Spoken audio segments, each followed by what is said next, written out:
back, baby. Offense, you know what to do. It's football time in Tennessee.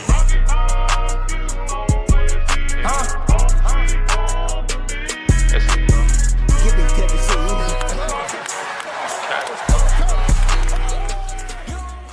What's up, everybody? Welcome to the 1796 Sports Podcast. I'm your host, NormalVolFan, joined alongside Ryan, and we finally found out our first opponent for the SEC tournament. Going to be Mississippi State. We played them earlier this season on the road and lost by 5, 77 to 72. So, you know, they could beat us. They've done it before. It is on a neutral floor, so we'll see what happens. But Ryan, what do you think? What do you expect from the Vols tomorrow?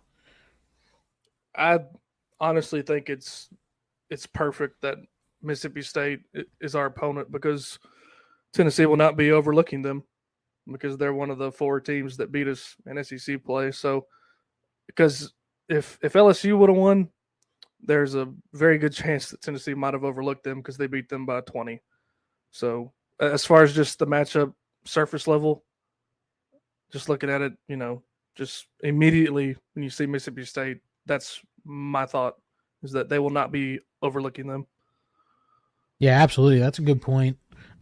Like I said, we played them earlier, so they know, Rick Barnes, being a Hall of Fame coach, knows, hey, this is what they're going to do. They definitely watched the game today, and what they did really well against LSU was that 1-3-1 where they pressured a little bit. Mm-hmm. So Tennessee has to be prepared for that. But we got Zakai, who's a really good ball handler. Just got to control the ball. And really, when we played them in their house, only 2 guys did well for them. You got Tolu Smith and obviously Hubbard. And also, our 2 big men fouled out. So that's a huge deal because once you get past Awaka and Adu, it's kind of rough on the big men side when Tennessee gets there. You got to ask Triple J to step up at that point. Yeah. The thing I remember most about the first matchup is that, and you just said it, is that Adu struggled so hard to guard Tolu Smith without fouling him. Tolu Smith got to the line 12 times during that game, which was huge. He had 23 points, Tolu Smith did, but 9 of those were off free throws. So if you keep him under 15, I think Tennessee has a very good chance to win. And you talk about Mississippi State, they're 1-3-1. If you know how basketball works and what a 1-3-1 leaves open is the corner 3. So I'm calling on Jordan Gainey. I'm calling on Vescovy. I'm calling on Connect. I'm calling on anybody who can shoot from the perimeter for us to hit wide open shots, and Tennessee should be fine. Yeah, absolutely. We shot 27% from the 3 when we played them. We didn't play well. We really didn't, and we lost by 5 on the road, which is a big deal in my opinion. So I expect Dalton Connect to do Dalton Connect things, but we can't, especially with Rick Barnes saying what he did during the press conference, saying how he needs to get his teammates more involved, which I agree, and we talked about it last podcast. You can't be throwing up shots just because, but when Dalton Connect's hitting his shots, I want him shooting. So I expect Dalton to Connect to kind of be a little bit less on the trigger tomorrow, which I hope doesn't hurt us, but it absolutely could. Yeah. Another thing about this game from the first matchup that I remember is Tennessee was down by 13 points at half. I think it got even as far as 20 points, close to 20-point deficit for Tennessee. And Tennessee came roaring back, mostly because of Tennessee full court pressing. So I really don't know if Mississippi State had a guard out or anything that's a ball handler or whatever. But if Tennessee hits a shot like this whole game, I want us to full court press because they looked like a middle school team whenever Tennessee pressed them in the second half back in January. Yeah, absolutely. Like I said before, Rick Barnes knows what he's doing. I just hope, we set the tone at the beginning of the game. You don't have to press all game. It just set the tone like, hey, you're going to have to be on your A game today. Because Mississippi State ain't no slouch. I mean, they just clinched their spot in the tourney, in the big dance. Hubbard's the real deal. And realistically, you shut down Hubbard, I honestly think Tennessee could win this game by 20. It's just Mississippi State's defense is really good. Yeah, but still, I think if you get Hubbard to 15 or less, I just don't see anyone on that team that could score another 15 for him.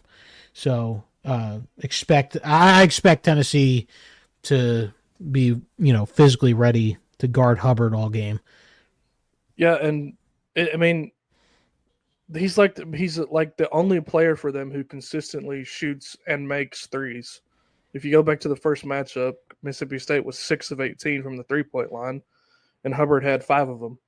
Yeah, he shot 10. So if you shut down Hubbard and you play good perimeter defense on everybody else, Mississippi State will have to ask Tolo Smith to get 30 plus to even have a chance. I mean, I can't stress enough. I can't stress how important that is for Tennessee tomorrow, because if you leave Hubbard open, I mean, he's going to do what Reed Shepherd and Reeves did to you on Saturday when we played Kentucky. I mean, he can hit the shots. Just guard him, and Tennessee will be fine, at least defending a three, because, like I said, nobody really shoots threes besides him. Yeah, I agree. I think, I'm looking at the stats right now. I mean, the guy Davis had 3 and made 1. So, it's just, obviously we know this team knows what they're doing. It's just stay out of foul trouble. You got to stay out of foul trouble. You can't let these guys go to the line, and you got it like Awaka and Adu. They are huge. They can't be going out there trying to block everything and swatting people's arms. They got to stay on, arms straight up. If they hit it, they hit it. I'd rather them get a 2 than a 3. And, but yeah, do you have anything else you want to talk about, or do you want to go into the predictions for this one?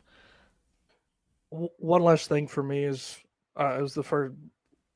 One of the first things I talked about is Tolo Smith gets to the free throw line, and Tennessee had tied that game back on January 10th, and with 15 seconds left, Tolo Smith converts an and one play to put them ahead for good. So you just said it. Guard straight up. If he hits a 2, so be it. He's a good player. He's experienced. He's one of the best front court players in the SEC. It is what it is, but just don't compound it with a stupid foul. Absolutely. Now, what do you think this turns up for? What do you think the score is going to be, and who's your key player? So I wrote about it earlier today on how nice it would be if Tennessee responds well after that Kentucky loss on Saturday. And I really believe they will. I think this team is too chock full of veterans. I mean, your starting lineup is 3 seniors and 2 juniors. There's a ton of leadership on that team, and I really don't think Rick Barnes and the players on this team are the type of people who will let a loss linger. And like for me, the key player in this game, I think, will be Josiah Jordan-James, because if Adu were to get in foul trouble, if Awaka were to get in foul trouble, he's going to have to carry the load and guard Tolu Smith. But I really hope it doesn't even get to that point, because it's like you said, if they stay out of foul trouble, I think we'll be fine. But I still think Josiah can be the player of the game, because it's bugged me all year that Josiah hasn't been aggressive, because when he puts his head down and gets to the basket, he's great. He can finish at the basket. And like I said earlier, if they're going to play that 1-3-1, Josiah's best shot to me, besides the dunk at the basket, is the corner 3. And he can hit it. So I'm going with Josiah as the player of the game, and I'm going with the Vols 85-67. Okay, that'd be a nice win to go into either Auburn or South Carolina matchup. the benefit is, I mean, Tennessee's not the home team, but they are the home team. I expect the crowds to be really covered in orange for the most part. But yeah, I agree. I think this game is a statement game for Tennessee. If they want that 1 seed, they got to play well in this tournament. But anyways, yeah, I agree. My player of the game though is going to be Zakai. I think Sakai is probably going to be on Hubbard all game. If I'm Rick Barnes, that's who I'm putting on. Your defensive player of the year, I'm putting him on Hubbard and trying to shut him down. But as the game goes, I'd say I'm about in the right area. I'm about the same as you. I'm going to say 79 to I'd say 68. And the reason I say I'm in the 70s, I'm keeping it a little low, is Mississippi State's defense is really good. And obviously not as good as ours, but they are really good. And I expect them to, for some reason, I expect Tennessee to have a slow start again. And I hope they don't, but it seems like every big game they have a slow start. But yeah, that's my pick. And that'll be that for that game. Another huge thing, I mean, I know we got the SEC tournament going on, but we got a big opening SEC conference game against Alabama in baseball. I expect A.J. Causley to be starting tomorrow. And Alabama's been really good this non-con. So, I mean, what do you think? What are you expecting from this team? I mean, I know our lineup's amazing, but I feel like pitching might be an issue for us coming up this weekend. Yeah, I mean, you just look at Alabama's stats on offense. They are near the top in about every category that you could think of. So I think the pitching is going to be the story of the weekend. Will they rise to the occasion or will they not? But the thing about Alabama is they don't have as good as pitching as Tennessee does. Yeah. Like their bullpen is kind of shaky, but I'm really expecting some shootout type games during this weekend. And for me, the expectation for Tennessee is get out of there with at least a win. If you get 2 wins, that is a huge start to conference play. Absolutely. I agree. I think the way Causey's been pitching is a real, good thing for us. But, I mean, Alabama's got Gage Miller, who's batting .478. I mean, Yeah. the dude is a dog. He's got 8 home runs. He's right behind Billy Amick. And, they got a couple guys. They got Bryce Eblin. He's batting .397. They got about 5 guys batting over 300, so that's really good. And it's going to be a good test for this Tennessee team. But our defense has been playing really well. Pitching has been, pretty solid. And but our hitting, man. I mean, you got Kavaris Tears, 426. Dreiling, 377. Burke, 371. Billy Amick, 370. Christian Moore, 365. Like, this lineup is absolutely ridiculous. And like you said, I think the shootouts are going to be a thing this weekend because obviously Alabama could hit too. But on the road, it's not like basketball or football. On the road, it's really not that annoying to play on the road for baseball. But it's a road game. So hopefully the guys come out swinging, want to make a statement. And I could honestly see Tennessee going 3-0. It all depends on the pitching. I think we get normal Drew Beam. And Causey, like I said, he's been pitching lights out. So hopefully he sticks to what he's doing. I mean, that weird arm slot really messes with good hitters. So as long as we could stay away from the walks, no free passes, I think Tennessee could win these 3 games, to be honest. But I think no matter what, I think Tennessee will get 2. They might lose 1, and if they lose 1, I think it'll be Friday, tomorrow. But And that's only because, they're getting settled first road game, like on a big, conference level. And, but yeah, what do you think?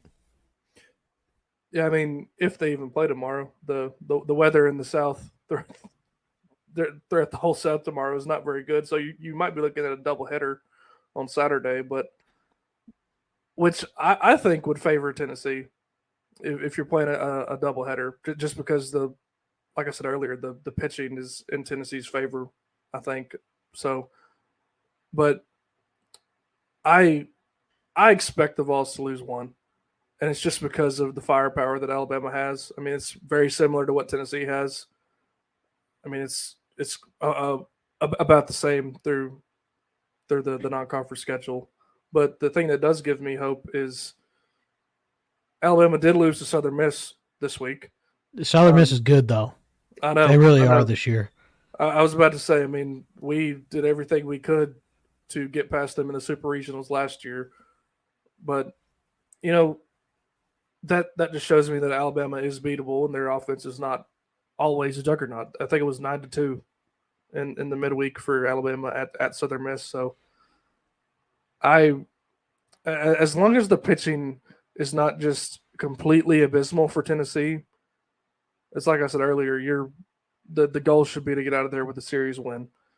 But if the pitching is great, if the offense continues its ways that it has through non-conference, then you could be looking at a sweep. I mean, last year to start SEC play, we go up to Missouri and like wind and rain and damn near freezing temperatures and get swept by a team that was not very good. So anything can happen.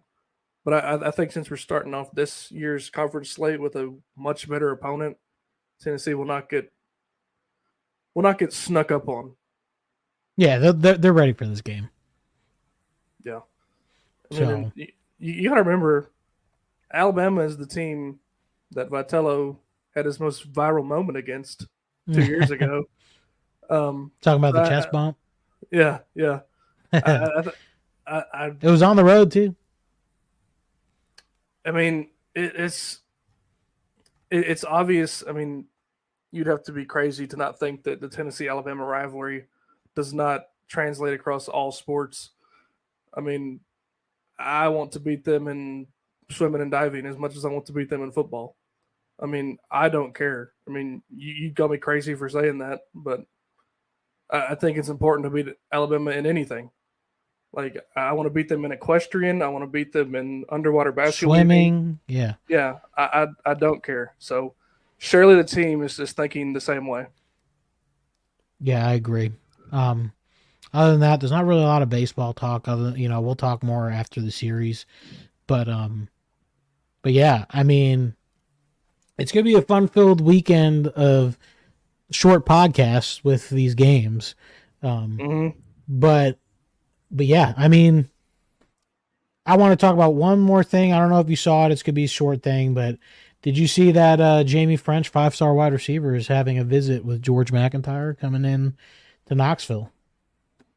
Bring him home, George. Yeah, George McIntyre has been really going after these wide receivers. I mean, he's got Jamie French, Marcus Harris out of California, who's the number one receiver for the 2025 class. So, but yeah, just a little good news on the football side. Football's going to start getting into full effect, especially recruiting. So we'll be talking about that a little bit more in a couple weeks. We got our orange and white game coming up, and it's going to be fun. It's going to be a fun year for Tennessee sports, hopefully. Tennessee's got the teams to do it, so, and the coaches. Gemma, I want to present one question to you before we get off here. Say we get through our side of the bracket in this SEC men's basketball tournament. We take care of Mississippi State tomorrow. We take care of South Carolina or Auburn on Saturday in the semifinals. Would you rather see Alabama or Kentucky in the championship game? Kentucky. Now, I know what you're going to say. I mean, we beat them twice. we match up better with Alabama. I just, we beat Kentucky before. We should have beat them at home. We had a rough start. I just don't think Reed Shepherd is good. Don't get me wrong, but I think, needless to say, I just don't see them having defensive struggles against them again. So that's why I say Kentucky. But either one, I don't think Alabama's going to beat Florida. So that's just. I mean, that's a good point. To me, Alabama is who I think we match up with much better. Yeah, exactly. Yeah. I mean, Alabama doesn't have much of a post presence. Alabama doesn't play defense. All they do is shoot threes. That's literally all they do. Yeah, but beating Kentucky would be a lot more fun. Oh, icing on the cake, bro. That would destroy Kentucky fans if we beat them in the championship.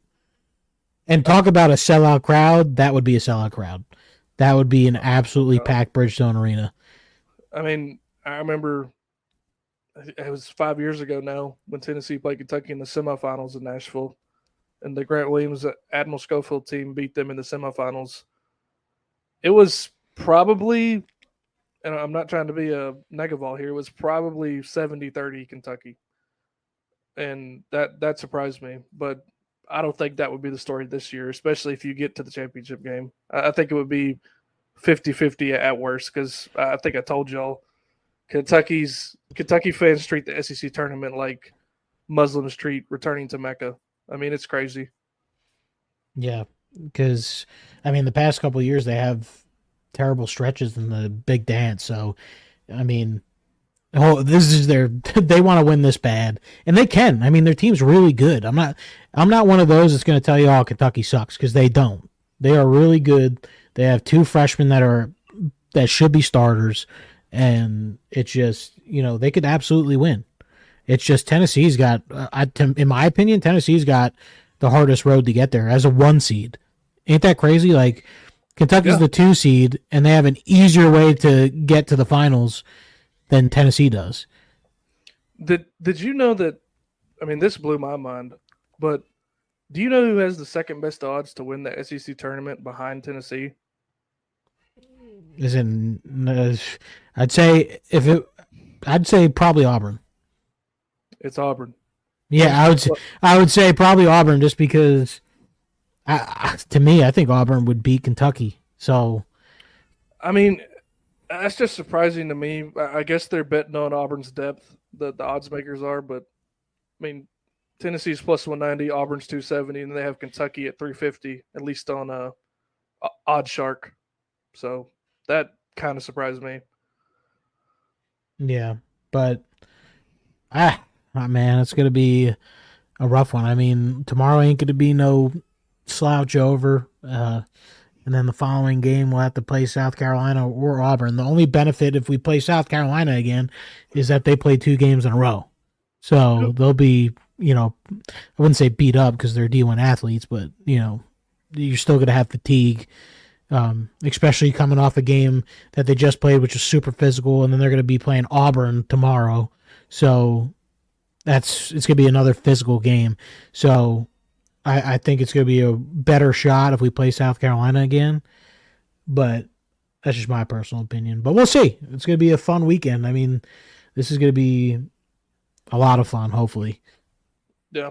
The Reed's Ranch guys, Seth Hughes, John Reed, were talking about this. Like, after you lose to Kentucky, I think for a lot of Tennessee fans, the SEC tournament mattered just a little bit more than it did before you lost to them. I mean, now you really want to at least make it to the championship game if you want to get a 1 seed. So we're right back in it. I mean, I was kind of saying before that the SEC tournament doesn't matter to me, but that was me assuming we take care of business against Kentucky on Saturday. So now to me, it matters to at least make it to Sunday. So yeah, that's about all I have, Jim. Perfect. Well, appreciate you guys listening. Hopefully the Vols, and like I said, we'll keep you posted. We'll have, shorter podcasts this week following each game. So we're going to have a busy weekend. But let's hope the Vols make a run, hopefully win this thing, and go into the big dance with some momentum. Here. All right, well, go Vols, baby. Go Vols.